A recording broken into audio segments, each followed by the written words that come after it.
BRC की ये book है, ये मैं आपके साथ शेयर कर देता हूँ। इसमें हर एक ऑर्गन का टाइम दिया हुआ है, पर्टिकुलर ऑर्गन किस टाइम पे किस वर्क करता है, अपनी हाईएस्ट एफिशिएंसी पे कैसे काम करता है। इस बुक का नाम है दी सर्केडियन डॉक्टर।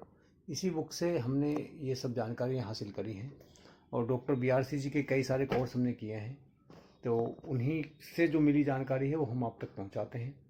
और उसके बाद से जो जिज्ञासा जगी तो हम फिर ऑल्टरनेट मेडिसिन में पीएचडी की तरफ चले गए।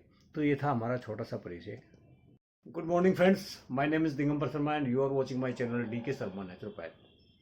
आप सबको बताने में मुझे बड़ी प्रसन्नता होती है जब मैं किसी भी ऑर्गन के बारे में बात करता हूँ। तो मैंने काफ़ी बार बात करी है बॉडी के पर्टिकुलर ऑर्गन्स के बारे में। आज हम किडनी के बारे में बात करने वाले हैं। किडनी का फंक्शन क्या है, किडनी काम कैसे करती है, ये समझ लीजिए कि हमारा जो डे टाइम है, जैसे पैंक्रियाज का टाइम 8 बजे से 8 पीएम तक होता है, मॉर्निंग 8 AM से इवनिंग 8 PM तक। तो हमारा पैंक्रियाज अगर इस बीच में हम उसको काम देते हैं डाइजेशन का तो वो अच्छे से कर पाता है, अदरवाइज उसको ओवरलोड की तरह वो लेता है। इस तरह से किडनी भी हमारी डे टाइम में ज़्यादा फंक्शन करती है और नाइट टाइम में उसमें रिपेयर का काम होता है और वो कम फंक्शन कर पाती है, क्योंकि हम उसको टाइम भी कम ही देते हैं। आजकल की हमारी जो लाइफ स्टाइल है वो हो भी ऐसी गई है कि रिपेयर का, मेंटेनेंस का बॉडी को टाइम ही नहीं मिल पा रहा है, हमारे ऑर्गन्स को टाइम ही नहीं मिल पाता। हम 8-10 बजे तक खाते रहते हैं, 12 बजे तक खाते रहते हैं, सोते हैं, फिर उल्टे टाइम पे 12-1-1-2-2 बजे तक नाइट शिफ्ट चलता है। फिर हम मॉर्निंग में जब क्लीनिंग का टाइम शुरू हो जाता है तब हम सोना शुरू कर देते हैं। तो इस तरह से हमने अपनी सर्केडियन रिदम को डिस्टर्ब कर रखा है पूरी तरह से। तो हमारा ये फोकस रहेगा आज किडनी पे। तो किडनी को आप कैसे पहचाने बगैर किसी डायग्नोस के, मतलब मैकेनिकल डायग्नोस के बगैर आप कैसे पहचाने कि आपकी किडनी ठीक तरह से फंक्शन कर रही है कि नहीं कर पा रही है। आपको सर मैं बता देता हूँ, सबसे पहले 2 बोतल आपको कलेक्ट करनी है। डे टाइम में जो यूरिन आप पास करते हैं मॉर्निंग में, आप सुबह उठने के बाद से और शाम को सोने से पहले तक को हम दिन में काउंट करेंगे। तो उस बीच में आप अपना जो यूरिन कितना पास होता है उसको आप कलेक्ट करेंगे एक बोतल में, उसको आप रखेंगे। फिर नेक्स्ट नाइट में आप कितना यूरिन पास करते हैं, अगर आपको 1 या 2 बार उठना पड़ता है या 3 बार उठना पड़ता है तो उस यूरिन को आप कलेक्ट कर लेंगे दूसरी बोतल में। अब दोनों को आप देखेंगे कि वो कम से कम 1.5 लीटर तो होना ही चाहिए। 1 लीटर अगर आपने दिन में पास किया है तो इट्स ओके, और 500 ml 400 ml आपने रात वाला किया है तो इट्स ओके। लेकिन अगर आपका रात का यूरिन आउटपुट ज़्यादा है बनस्पत दिन के यूरिन आउटपुट के, तो वो किडनी में आपकी प्रॉब्लम है, फिर उसके सर्केडियन रिदम को सेट करने की आवश्यकता है। तो ये एक नॉर्मल बात हुई। और जो स्वेलिंग वगैरह है उनकी हम बात ही नहीं करें, वो सिम्टम अभी आपको आए नहीं है, क्योंकि उनको आने में काफ़ी समय लगता है। तो जो नॉर्मल आदमी है, जो हेल्दी आदमी है, मेरे जैसा आदमी दिखता है, उसको छोटे छोटे सिम्टम से ही कोई ना कोई डिसीज शुरू होता है। कोई ना कोई आंखों में परेशानी आ रही होती है, ब्लरिंग होने लगता है, कुछ जाले से महसूस होने लगते हैं, कई लोगों की शिकायत होती है आंखों में। और पैंक्रियाज की बात करें तो ब्लोटिंग होने लगती है, डाइजेशन ठीक से नहीं होता। लीवर की बात करें तो बिना किसी रीजन के आपको दिक्कत नहीं करता। जब तक 70% तक आपका लीवर ख़राब नहीं हो जाता तब तक तो आपको पता ही नहीं चलता। तो कई ऑर्गन्स का ऐसे ही है, कोई 50% पे, किसी का टच पॉइंट है, किसी का 60 पे 70 पे। तो बॉडी जब 70% तक कोई भी ऑर्गन आपका मतलब बेकार नहीं हो जाता 70% तक, तब तक वो आपको कोई ज़्यादा सिग्निफिकेंट नहीं देती। ये हेडेक वगैरह, ये लूज मोशन और ये फीवर आना, ये तो सब नॉर्मल बातें हैं हम लोगों के लिए।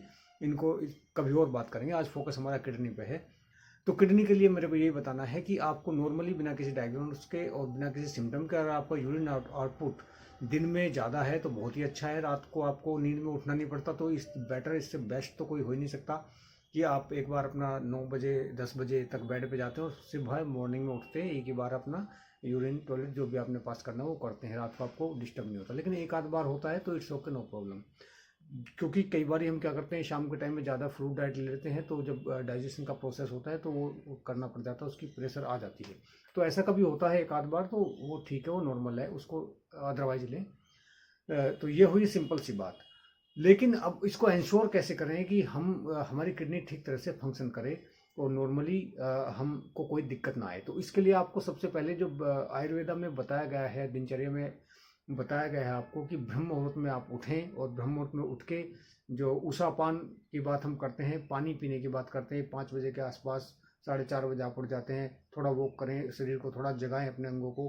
और थोड़ा सा या तो ल्यूकवार्म वाटर जिसे हम बोलते हैं, गुनगुना पानी, मतलब स्किन पे थोड़ा सा महसूस हो कि वो गर्म है। गर्म हॉट वाटर इतना नहीं कि वो चाय की तरह पिए, नहीं नहीं, गुनगुना सा पानी आप मन भर के पी लें, जितना आपको पिया जाए। उसकी कोई लिमिट नहीं है कि किसी की क्षमता होती है वो 1 लीटर 1.5 लीटर पानी एक बार में पी जाता है। मैं तो 2 गिलास 2.5 गिलास अपनी बात करूँ तो वो पी पाता हूँ। तो आप अपना मन को देखिए, उसको कुल करके मुंह में ऐसे घुमा के उस पानी को पिए। जो भी सलाइवा मुंह के अंदर है वो आपकी बॉडी के अंदर जाना चाहिए कि उसके अंदर मेडिसिनल प्रॉपर्टीज होते हैं। बहरहाल ये भी टॉपिक नहीं है कि उसमें कितने होते हैं, कैसे होते हैं, ये बाद में बात करेंगे। तो जो मेडिसिनल प्रॉपर्टीज हमारे सलाइवा में होते हैं वो सारे हमारे गट बैक्टीरिया की हेल्प करते हैं, पूरे इंटेस्टाइन को इम्प्रूव करते हैं, उसकी हेल्थ को इम्प्रूव करते हैं। तो उसको पूरे को अंदर आपने लेना है, कुल्ला नहीं करने का। तो इस तरह से हमें अपने गट बैक्टीरिया की हेल्प करनी है, अपनी सेहत की हेल्प करनी है। तो जब हम मॉर्निंग में मन भर के पानी पी लेते हैं तो उससे हमारे को फ़ायदा ये मिलता है कि हमारी जो बॉडी डिहाइड्रेट होती है बिकॉज ऑफ ब्रीदिंग में भी हम 1.5 लीटर पानी 24 आवर्स में आउट कर देते हैं। स्वेटिंग की बात छोड़ दीजिए। नॉर्मली अगर हम कुछ भी खाते पीते हैं उस सब में लगभग 70% पानी हो, इस तरह का खाना हम DIP डाइट के थ्रू आपको बताते हैं जिसमें 70% आपका नेचुरल वाटर हो। तो फल और सब्जियों में वो पॉसिबल है वो आप लें, सॉलिड डाइट कम से कम लें, और सुबह उठ कर उषा पान में पानी पिएं। और हर जब भी आपने सॉलिड मील खाया हो तो बीच में जो मंचिंग का और फलाना ढिमका ये सब करने का आपका मन करता है तो हर सॉलिड मील के 2 घंटे बाद आपको मन भर के पेट भर के पानी पीना है।